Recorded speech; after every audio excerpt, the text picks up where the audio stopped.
Hi friends, welcome back to தகவல் for you. So நேற்று அண்ணா யூனிவர்சிட்டியில் இருந்து ஆன்லைன் எக்ஸாம்ஸை எழுதுறதுக்கான மொபைல் அப்ளிகேஷனில் எப்படி அட்டென்ட் பண்ணணும் அண்ட் அது எப்படி இன்ஸ்டால் பண்ணணுன்றதை பற்றியும் அண்ட் லேப்டாப் அண்ட் பிசியில் எப்படி எக்ஸாம்ஸை அட்டென்ட் பண்ணணும் அண்ட் அந்த சேஃப் எக்ஸாம் ப்ரௌசர்னு சொல்லக்கூடிய SEBயை எப்படி இன்ஸ்டால் பண்ணணுன்றது விஷயங்கள் வெளியிட்டிருந்தாங்க.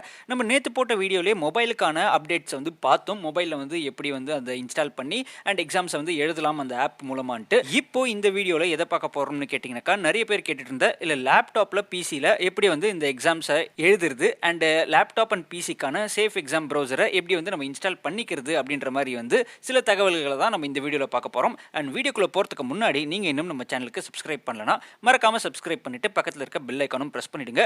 அப்போ தான் நாங்கள் கொடுக்குற இன்ஃபர்மேஷன்லாம் உங்களால் உடனே தெரிஞ்சிக்க முடியும். ஸோ வாங்க வீடியோக்குள்ளே போகலாம். நேற்று அண்ணா யூனிவர்சிட்டி சைட்லேருந்து மொபைலுக்கு தனியாகவும் அண்ட் லேப்டாப் அண்ட் பிசிக்கு தனியாகவுமே அவங்க கேண்டிடேட்ஸ்க்கான யூசர் மேனுவல் ரிலீஸ் பண்ணியிருந்தாங்க. ஸோ இப்போ நம்ம அதில் பிசி அண்ட் லேப்டாப்பில் எப்படி நம்ம எக்ஸாம்ஸை எழுதுன்றதை பற்றி பார்க்கலாம். இந்த சேஃப் எக்ஸாம் ப்ரௌசருக்கும் அண்ட் மொபைல் அப்ளிகேஷனுக்குமான லிங்க் உங்களுடைய ரெஜிஸ்டர்ட் மொபைல் நம்பருக்கும் அண்ட் இமெயில் ஐடிக்கும் சென்ட் பண்ணுவாங்க. அண்ட் அது மட்டும் இல்லாமல் யூனிவர்சிட்டியுடைய வெப்சைட்டில் ஸ்டூடெண்ட் லாகின்லையும் நீங்கள் போயிட்டு இதுக்கான லிங்க்கை நீங்கள் எடுத்துக்க முடியும். அண்ட் மார்க் டெஸ்ட் ஆரம்பிக்கிறதுக்கு முன்னாடி உங்களுக்கு இந்த லிங்க் அவைலபிளா இருக்கும். அண்ட் வேற எந்த ஆப்ஸையும் மோஸ்டா நீங்க டவுன்லோட் பண்ண வேணாம். இதுல இருக்கிற அவங்க கொடுக்குற லிங்க்ல இருக்கிற ஆப்பை மட்டும் இன்ஸ்டால் பண்ணிக்கோங்க. ஃபேக்கா இருக்கிற எந்த ஆப்பும் டவுன்லோட் பண்ணிக்க வேணாம். ஸோ இதுல நீங்க மொபைல்ல யூஸ் பண்றவங்க ஆப் டவுன்லோட் பண்ணிக்கோங்க.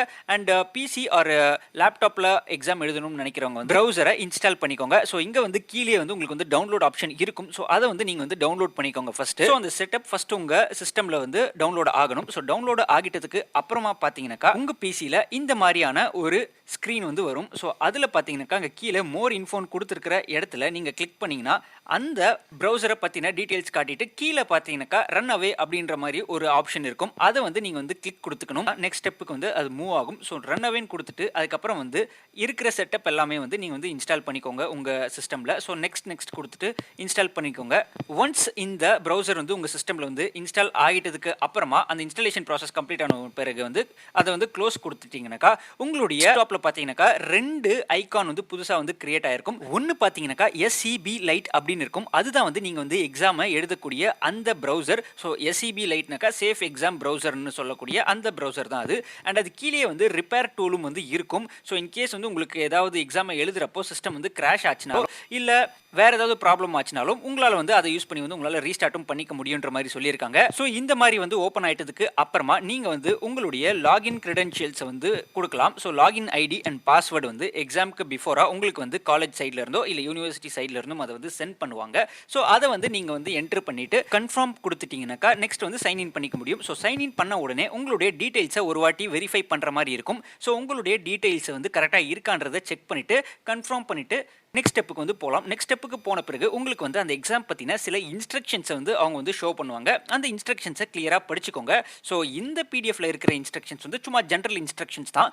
ஸோ இதுதான் எக்ஸாம்க்கான அந்த ஒரிஜினல் இன்ஸ்ட்ரக்ஷன்ஸான்னு கேட்காதீங்க. ஸோ இது ஜஸ்ட் ஒரு ஜென்ரல் இன்ஸ்ட்ரக்ஷன்ஸ் தான். ஸோ இதை படிக்கிறதுக்கும் உங்களுக்கு ஒரு குறிப்பிட்ட டைம் கொடுப்பாங்க. ஸோ இது நீங்கள் படித்து முடிச்சதுக்கு அப்புறமா இதை கன்ஃபார்ம் கொடுத்துட்டு ஸ்டார்ட் எக்ஸாம் அப்படின்றது நீங்கள் கொடுக்கணும். ஸோ ஸ்டார்ட் எக்ஸாம் கொடுத்த உடனே அதுக்கான சில ரூல்ஸ் சொல்லுவாங்க. ஸோ அதுக்கும் நீங்கள் கண்டிப்பாக அக்ரி தான் கொடுத்தாகணும். ஸோ அக்ரி கொடுத்துட்டு கண்டினியூ பண்ணீங்கன்னாக்கா உங்ககிட்ட சில பர்மிஷன்ஸ் கேட்கும். அதாவது உங்களுடைய மைக்ரோஃபோனா இருந்தாலும் சரி இல்ல வெப்கேமா இருந்தாலும் சரி அதெல்லாம் கரெக்டா இருக்கான்றதை செக் பண்ணிக்கணும். ஸோ அதை நீங்க செக் பண்ணிட்டீங்கன்னாக்கா அண்ட் உங்களுடைய இன்டர்நெட் கனெக்ஷன்ஸ் எல்லாமே இதெல்லாம் செக் பண்ணி முடிச்சதுக்கு அப்புறமா உங்களுடைய ஸ்க்ரீனை நீங்க ஷேர் பண்ணி ஆகணும். ஸோ ஸ்க்ரீனை ஷேர் பண்ணதுக்கு அப்புறமா தான் உங்களால் எக்ஸாம்ஸை அட்டென்ட் பண்ண முடியும். ஸோ அந்த ரிக்குவயர்மெண்ட்ஸ் எல்லாம் நீங்க செக் பண்ணி முடிச்சதுக்கு அப்புறமா பார்த்தீங்கன்னாக்கா நெக்ஸ்ட் ஸ்டெப் உங்களுடைய ஃபேஸை நீங்களே அதில் கேப்சர் பண்ற மாதிரி இருக்கும். ஸோ ஃபேஸ் கிளியராக தெரியிற மாதிரியான ஒரு இடத்துல எக்ஸாம் அட்டென்ட் பண்ணி ஸோ இந்த மாதிரி உங்களை நீங்களே ஒரு ஃபோட்டோ எடுக்கணும். அண்ட் அதுக்கு அப்புறமா பார்த்தீங்கன்னாக்கா உங்களுடைய ஐடி ப்ரூஃப் வெரிஃபிகேஷன் பண்ணுவாங்க.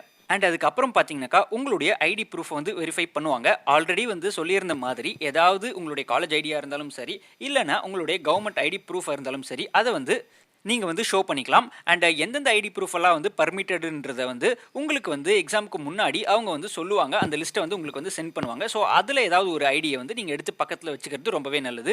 அண்ட் இது முடிச்சதுக்கு அப்புறமா நெக்ஸ்ட் ஸ்டெப் நீங்கள் எக்ஸாம்ஸ் ஸ்டார்ட் பண்ண முடியும். ஸோ எக்ஸாமுடைய இன்டர்ஃபேஸ் பார்த்தீங்கன்னாக்கா இந்த மாதிரி தான் இருக்கும். ஸோ இந்த எண்டில் பார்த்தீங்கன்னாக்கா உங்களுக்கு அந்த நம்பர் ஆஃப் கொஸ்டின்ஸ் இருக்கும். ஸோ அந்த நம்பர் ஆஃப் கொஸ்டின்ஸில் நீங்கள் அட்டன் பண்ணி முடிச்சிட்டிங்கன்னா அதாவது ஆன்சர் பண்ணிட்டீங்கன்னாக்கா அந்த கொஸ்டின் க்ரீனாக மாறும். ஸோ நீங்கள் அட்டன் பண்ணாமல் நெக்ஸ்ட் கொஸ்டின் போயிட்டீங்கன்னா அது வந்து ரெட்டாக மாறும். அண்ட் நீங்கள் இன்னும் விசிட் பண்ணாத கொஸ்டின்ஸ் எல்லாமே வந்து ஒயிட் கலரில் தான் இருக்கும். இதை பற்றின ஒரு செப்பரேட்டான வீடியோ நம்ம ஆல்ரெடி போட்டிருக்கோம். நீங்கள் இன்னும் அதை பார்க்கலனாக்கா அதையும் வந்து பார்த்துடுங்க, உங்களுக்கு ஹெல்ப்ஃபுல்லாக இருக்கும். அதுக்கப்புறமா இந்த சைடு பார்த்தீங்கன்னாக்கா உங்களுக்கு மேலே வந்து ஒரு டைமர் ஓடிட்டே இருக்கும். ஸோ அதுதான் வந்து உங்களுடைய எக்ஸாமினேஷனுக்கான டைம். ஸோ அது வந்து ரன் ஆகிட்டே இருக்கும். அண்ட் அது பக்கத்தில் பார்த்தீங்கன்னாக்கா ரிசோர்சஸ் அப்படின்ற ஒரு ஆப்ஷன் இருக்கும். அதில் தான் நீங்கள் போயிட்டு உங்களுக்கான கேல்குலேட்டர் தேவைப்பட்டதுன்னா அதை வந்து அங்கேருந்து வந்து யூஸ் பண்ணிக்க முடியும்னு சொல்லியிருந்தாங்க ஆல்ரெடி. ஸோ அங்கே வந்து உங்களுக்கான கேல்குலேட்டரை ப்ரொவைட் பண்ணியிருப்பாங்க.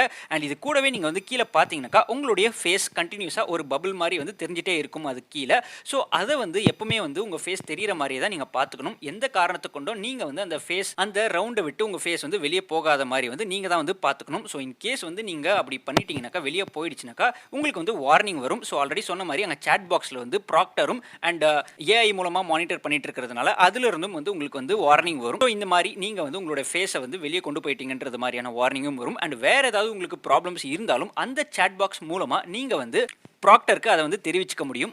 ஸோ அந்த பர்பஸ்க்காக தான் வந்து சாட் பாக்ஸ். இல்லை அவங்க ஏதாவது உங்ககிட்ட இன்ஃபர்மேஷனை வந்து கொடுக்கணும்னாலும் அவங்க வந்து இந்த சாட் பாக்ஸில் தான் வந்து உங்களுக்கு வந்து இன்ஃபர்மேஷனை கொடுப்பாங்க. கீழே பார்த்தீங்கன்னாக்கா உங்களுக்கு வந்து ப்ரீவியஸ் கொஸ்டின் போகிறதுக்கோ இல்லை நெக்ஸ்ட் கொஸ்டின் போகிறதுக்கோ வந்து டேப்ஸ் கொடுத்துருக்காங்க. ஸோ அதை வந்து நீங்கள் கிளிக் பண்ணி ப்ரீவியஸ் கொஸ்டினுக்கோ இல்லை நெக்ஸ்ட் கொஸ்டினுக்கோ போய்க்கலாம். அண்ட் மார்க்குன்ற ஆப்ஷனும் இருக்குது. அது எதுக்குனாக்கா நீங்கள் ஏதாவது ஒரு ஆன்சர் பண்ணிவிட்டு மார்க் கொடுத்துட்டீங்கன்னாக்கா அதுக்கப்புறமா வந்து கூட எந்தெந்த கொஸ்டினில் நீங்கள் மார்க் பண்ணியிருக்கீங்களோ அதெல்லாம் வந்து ரிவ்யூ பண்ணிக்கலாம். இல்லை ஆப்ஷனை சேஞ்ச் பண்ணுறது இருந்தாலும் பண்ணிக்கலாம். எக்ஸாமோட டியூரேஷன் 60 மினிட்ஸ் இல்லையா? ஸோ அந்த 60 மினிட்ஸ்லையும் நீங்கள் வந்து ஏதாவது ஆன்சர் வந்து சேஞ்ச் பண்ணணும்னு நினச்சாலும் உங்களால் வந்து சேஞ்ச் பண்ண முடியும். இன் கேஸ் வந்து ஒரு தேர்ட் நம்பர் கொஸ்டினுக்கு வந்து நீங்கள் வந்து ஆப்ஷன் ஏ கொடுத்துருந்தீங்கன்னாக்கா மறுபடியும் வந்து எக்ஸாம் முடியறதுக்குள்ளவே வந்து நீங்கள் வந்து அதை மாற்றணும்னு நினச்சிங்கனாக்கா அந்த கொஸ்டினுக்கு மறுபடியும் வந்துட்டு அந்த ஆன்சர் வந்து கிளியர் பண்ணிட்டு வேற ஏதாவது ஆப்ஷன் மாத்தணும்னாலும் வந்து உங்களால வந்து மாத்திக்க முடியும். அண்ட் அதே போல இந்த சாட் பாக்ஸ்ல ப்ராக்டர் தான் வந்து ஃபர்ஸ்ட் வந்து மெசேஜ் வந்து ஸ்டார்ட் பண்ணணும் அப்படின்ற மாதிரி வந்து அவங்க சொல்லியிருக்காங்க.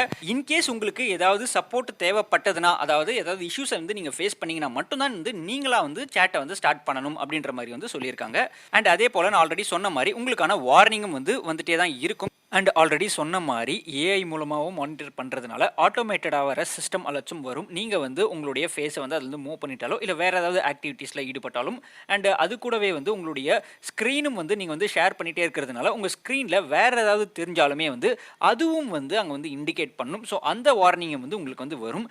அண்ட் லைவாக ப்ராக்டரும் மானிட்டர் பண்ணிட்டு இருக்கிறதுனால அவங்களும் உங்களுக்கு ஏதாவது இன்ஸ்ட்ரக்ஷன்ஸோ இல்லை வார்னிங்கோ கொடுக்கணும்னாலும் அவங்களும் வந்து கொடுக்கலாம். அண்ட் நீங்கள் எல்லா கொஸ்டினுக்குமே வந்து ஆன்சர் பண்ணி முடிச்சதுக்கு அப்புறமா கீழே இருக்கிற எண்ட் டெஸ்ட் அப்படின்ற இருக்கிற பட்டனை கொடுத்தீங்கன்னாக்கா எக்ஸாம் வந்து உங்களால் வந்து சப்மிட் பண்ண முடியும். அண்ட் அதை நீங்கள் வந்து சப்மிட் பண்ணுறப்போ உங்களுக்கு வந்து ஒரு கன்ஃபர்மேஷன் கேட்கும். நீங்கள் அட்டன் பண்ண கொஸ்டின்ஸ் அண்ட் அட்டன் பண்ணாத கொஸ்டின்ஸோடைய நம்பர்ஸ் வந்து அதில் டிஸ்பிளே ஆகும். ஸோ அதை வந்து நீங்கள் பார்த்துட்டு அதை வந்து நீங்கள் கன்ஃபார்ம் பண்ணிவிட்டு ஒரு வாட்டி வந்து செக் பண்ணிட்டீங்கன்னாக்கா நெக்ஸ்ட் வந்து உங்களோட டெஸ்ட்டை வந்து நீங்கள் வந்து சப்மிட் பண்ணிக்க முடியும். அண்ட் அதுக்கப்புறம் நீங்கள் வெளியே வரணும் நினைச்சீங்கன்னாக்கா ஆல்ட் எஸ்கேப் அப்படி கொடுத்து கூட நீங்க வந்து வெளியே வந்துக்க முடியும். சோ உங்களுடைய டெஸ்ட் சக்சஸ்ஃபுல்லா சப்மிட் ஆயிடுச்சுனாக்கா உங்களுக்கே அதுல டிஸ்ப்ளே ஆகும் your test has been successfully submitted அப்படின்றது மாதிரி. இது ரிலேட்டடா உங்களுக்கு வேற ஏதாவது டவுட்ஸ் இருந்ததுனாலும் கீழே வந்து கமெண்ட் செக்ஷன்ல லீவ் பண்ணுங்க. அதுக்கும் வந்து நாங்க வந்து ஆன்சர் பண்ண பார்க்குறோம். அண்ட் இந்த வீடியோ உங்க எல்லாருக்குமே யூஸ்ஃபுல்லா இருக்கும்னு நம்புறோம். உங்களுடைய ஃப்ரெண்ட்ஸ்க்கும் வந்து இதை ஷேர் பண்ணுங்க. அண்ட் மறக்காம தகவல் ஃபாரிக்கு சப்ஸ்கிரைப் பண்ணிடுங்க. அண்ட் நீங்க இன்னும் நம்மளுடைய டெலிகிராம் சேனல்லையும் அண்ட் இன்ஸ்டாகிராம்லையும் எங்களை ஃபாலோ பண்ணலனாக்கா அதுலேயும் வந்து ஃபாலோ பண்ணிக்கோங்க. அண்ட் அங்கேயும் வந்து நீங்கள் வந்து உங்களுடைய டவுட்ஸ் வந்து கேட்கலாம். வேறொரு இன்ஃபர்மேஷனோட உங்களை வந்து சந்திக்கிறோம். நன்றி.